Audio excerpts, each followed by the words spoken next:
ان کا راستوں سے اپنے راستے الگ کرو، اپنا تشخص رکھو، اپنے دین کی حفاظت کرو، اسلام کو خالص رکھو، اس دودھ میں نیکیوں کو ڈالنے کی کوشش نہ کرو ورنہ برباد ہو جاؤ گے۔ فرمایا کہ یہ ان کا عالم کیا ہے، دیکھو ان کا جذبہ، ان کی نیت کیا ہے، ما یود الذین کفروا من اہل الکتاب ولا المشرکین ان ینزل علیکم من خیر من ربکم، نہیں پسند کرتے ہیں یہ کافر، چاہے وہ اہل کتاب میں سے ہو یا مشرکوں میں سے ہو، کہ تم کو تمہارے رب ذرہ برابر بھی خیر دے دے، کامیابی دے دے، خوشی دے دے، ان کو پسند ہی نہیں ہے۔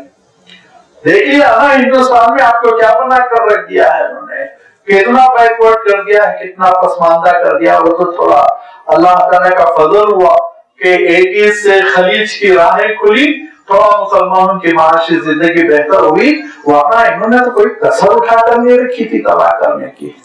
جو اسٹیٹس ذرا کٹی ہوئی ہیں مین انڈیا سے، تھوڑا وہ میل جول نہیں ہے، جو زبان وغیرہ کے اعتبار سے وہاں کے مسلمانوں کی پسماندگی جا کر آپ دیکھیے، بنگال میں دیکھیے، آسام میں دیکھیے، کتنا بیکورڈ کر دیا انہوں نے۔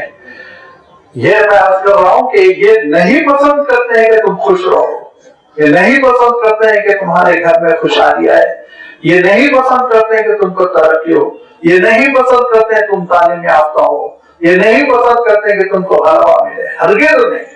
یہ ان کے حلق سے نہیں اترتی ہے، اب تم ان پہ مرے جا رہے ہو، گرے جا رہے ہو، ان کے کپڑے پہننا، ان کے رنگ میں رنگنا، ان کے عیدیں کرنا، ان کے فیسٹیول میں شریک ہونا۔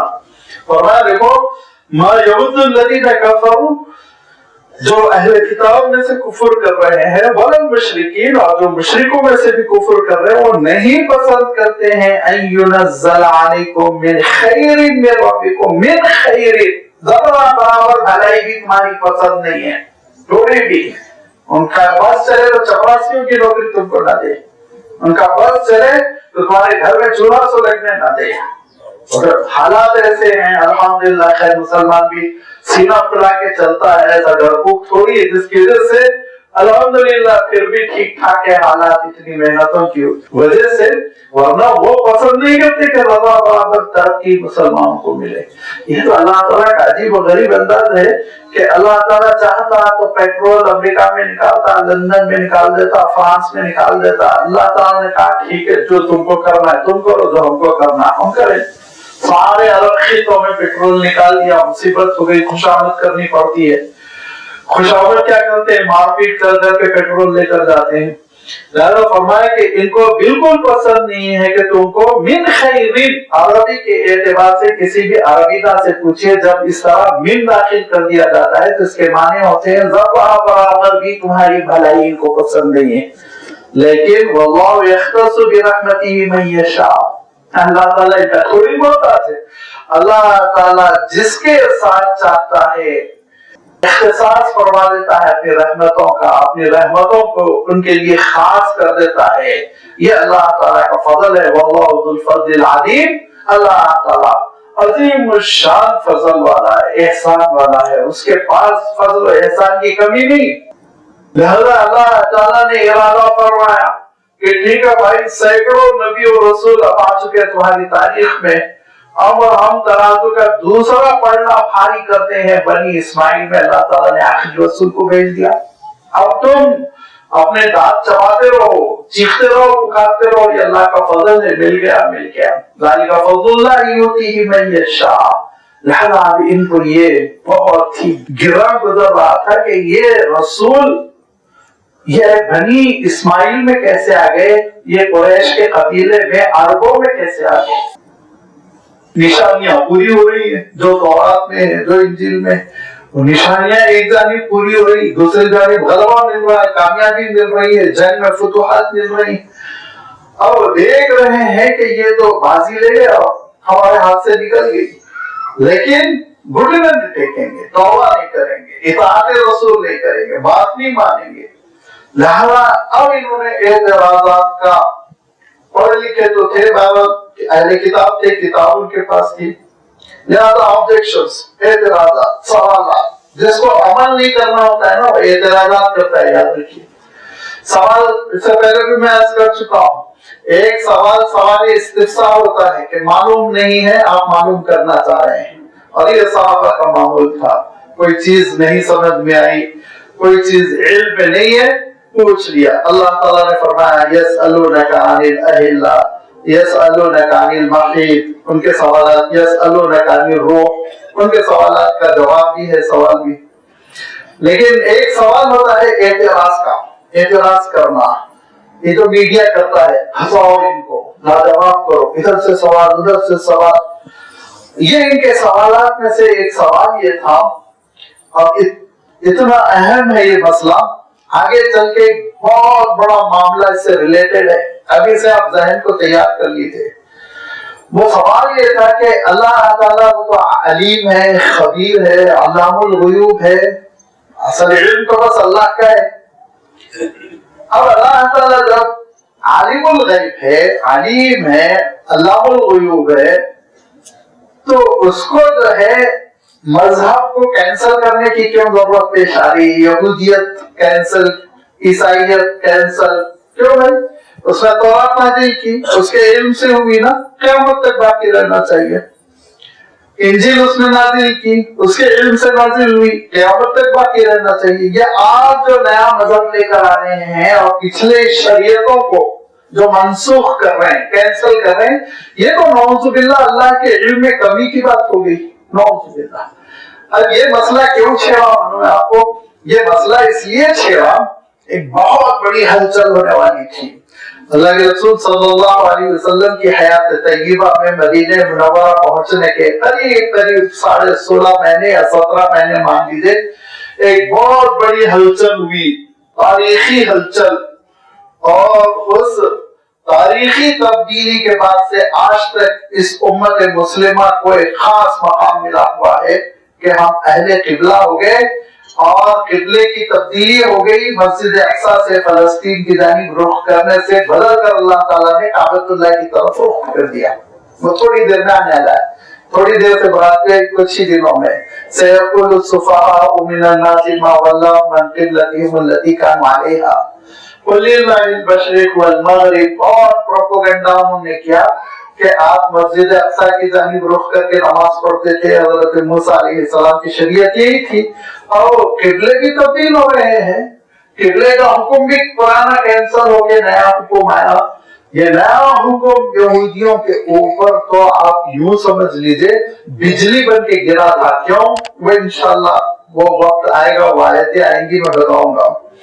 یہاں اب ذہن سازی ہو رہی ہے، اور ان کے اس اعتراض کو کہ بھائی مذہب کو مذہب کیسے کینسل کر رہا ہے، دین کو دین کیسے کینسل کر رہا ہے؟ دین تو خود اللہ تعالیٰ نے نازل کیا، کتاب تو اللہ تعالیٰ نے نازل کی، آپ کہہ رہے ہیں قرآن مجید سارے پچھلے صحیفوں کو کینسل کر کر اب یہ شریعت نئی شریعت دے رہا ہے۔ یہ تو اللہ کے علم میں نعوذ باللہ کمی ہو گئی۔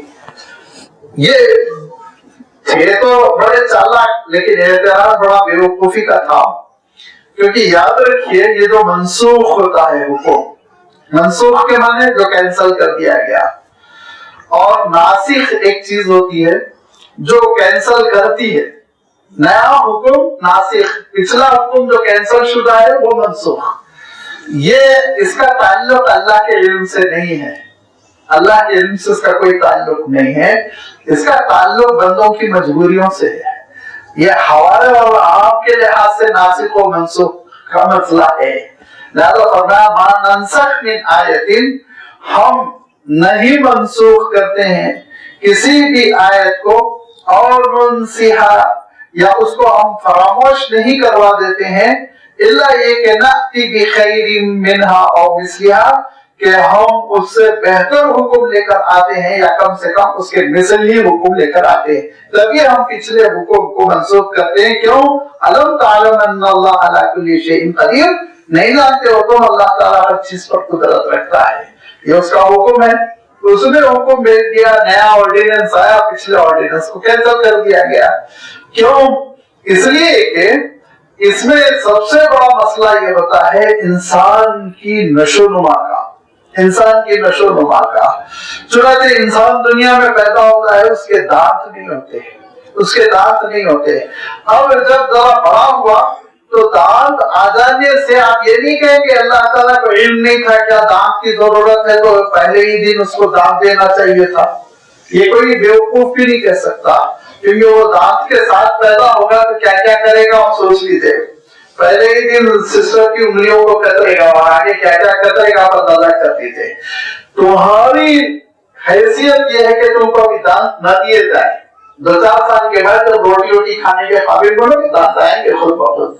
ایسے ہی حضرت آدم علیہ السلام جو شریعت لے کر آئے تھے بڑی سمپل، کچھ بھی نہیں تھا اس میں، بس اللہ کی عبادت کرو، شکار کر لو، پھل چن لو، جنگل پھیلا ہوا چاروں طرف، وافر میدان میں پھل بکھرے ہوئے ہیں، کوئی پولیوشن نہیں، کوئی قبضہ نہیں، کوئی لڑائی نہیں.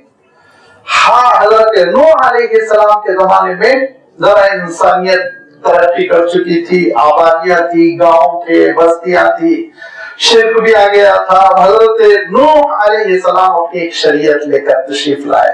لوگوں نے نہیں مانا، جنہوں نے نہیں مانا عذاب کے شکار ہو گئے. پھر اس کے بعد سے ایسے ہی دھیرے دھیرے، پوری تاریخ تو میں نہیں بیان کروں گا، حضرت موسیٰ علیہ السلام جب تشریف لائے تو حکومتیں تھی، بادشاہ ہوا کرتا تھا، تخت شاہی ہوا کرتا تھا، درباری ہوا کرتے تھے، اور حکومتوں کی سرحدیں ہوا کرتی تھی. لہذا قانون کی ضرورت تھی. حضرت موسیٰ علیہ السلام نے ابتدائی شکل کا قانون، پرائمری اسٹیج میں آپ یوں سمجھ لیجیے، پرائمری لیول کا قانون وہ شریعت موسوی میں پیش فرمایا، اور اس کی بنیاد تھی 10 اہم احکام پر. 10 کمانڈمنٹس، 10 احکام تھے، اس کی بنیاد پر قانون بنا ہوا تھا. بڑی لمبی چوڑی تفصیل نہیں تھی. پھر حضرت عیسیٰ علیہ السلام جب تشریف لائے تو کہا میں یہی قانون برقرار رکھوں گا، یہی شریعت موسوی رہے گی، یہی اسلام رہے گی.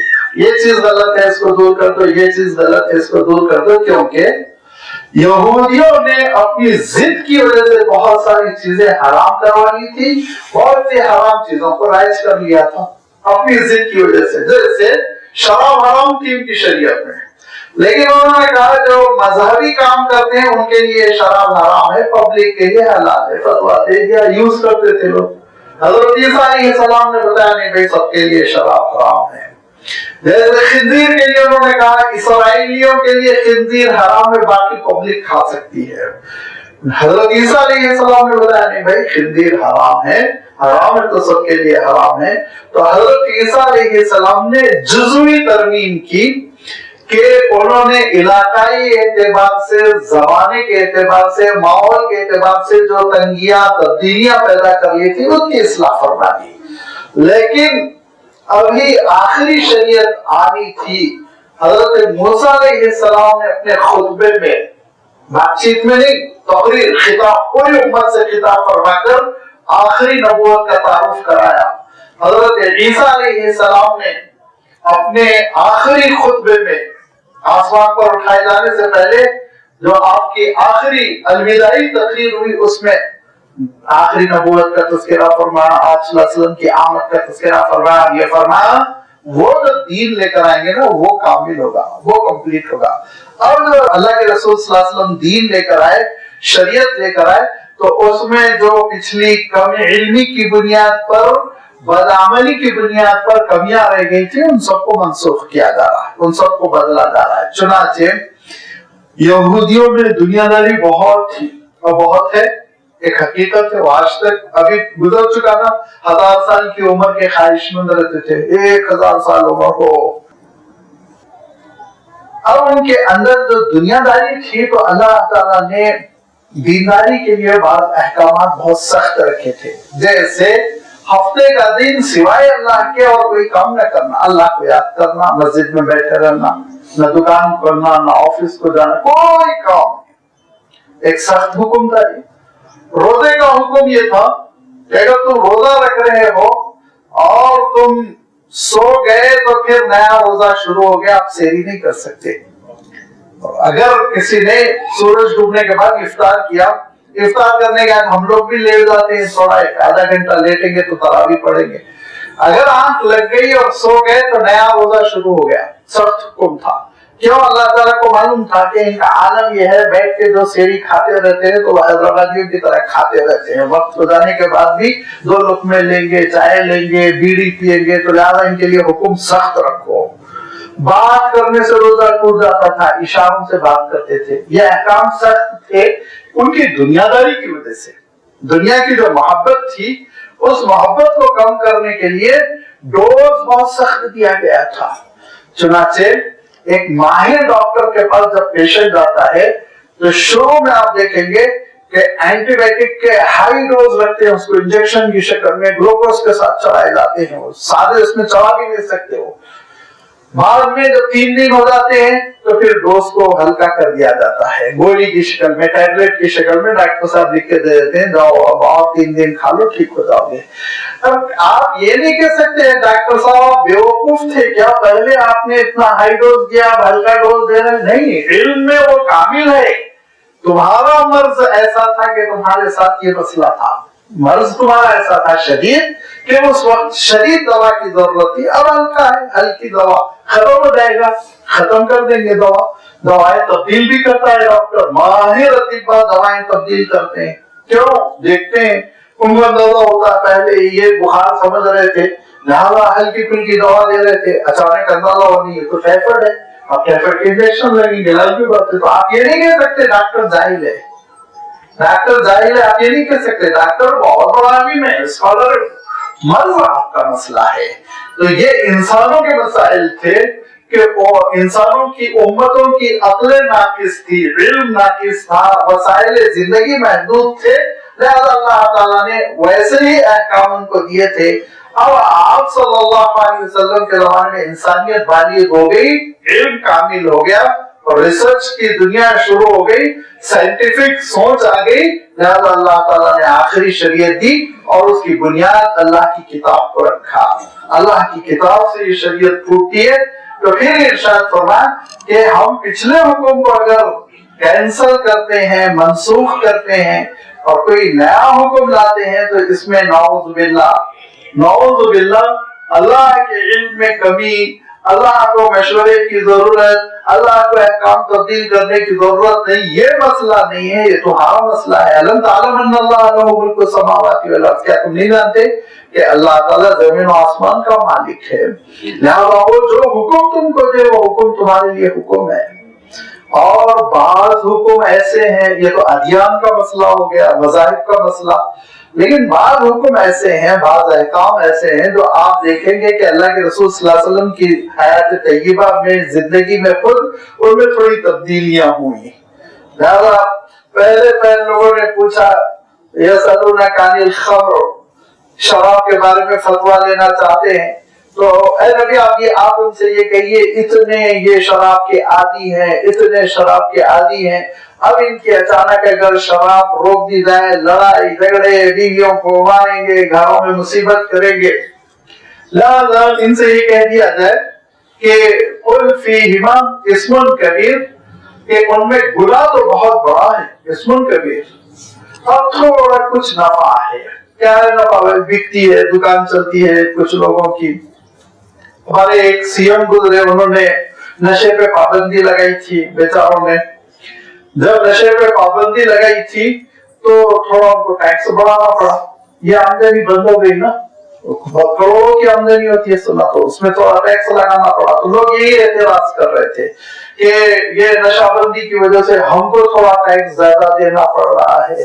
تو لازمی بات ہے ایک گندگی کو صاف کرنے کے لیے تھوڑا برڈن تو پڑے گا نا، تھوڑا برڈن تو پڑے گا تبھی تو گندگی صاف ہوگی۔ بغیر برڈن کے آپ گندگی صاف کرنا چاہ رہے ہو، بغیر خرچے کے آپ اپنے ایک مرض کا علاج کرنا چاہ رہے ہو تو یہ ممکن نہیں ہے۔ لیکن خیر بعد میں ان کے داماد آ کے پورا مسئلہ انہوں نے الٹ دیا، پھر اللہ نے ان کے داماد کو الٹ دیا، آپ گھر میں بیٹھے اخبار پڑھتے رہتے ہیں۔ تو یہ نشہ بندی، اس کی وجہ سے تھوڑا مالی نقصان حکومت کو ہوا ہوگا، تھوڑا بہت تو فائدہ نظر آتا ہے بظاہر، لیکن جو لاکھوں لوگوں کے پھیپھڑے سڑ رہے ہیں وہ اور تھوڑا بہت ٹیکس کا بڑھ جانا دونوں برابر ہے۔ فرمایا اسمھا اکبر من نفعھا، اس کا جو گناہ ہے نا، مصیبت وبال، وہ بہت بڑا ہے اس کے فائدے کے مقابلے میں۔ یہ ذہن سازی ہوئی۔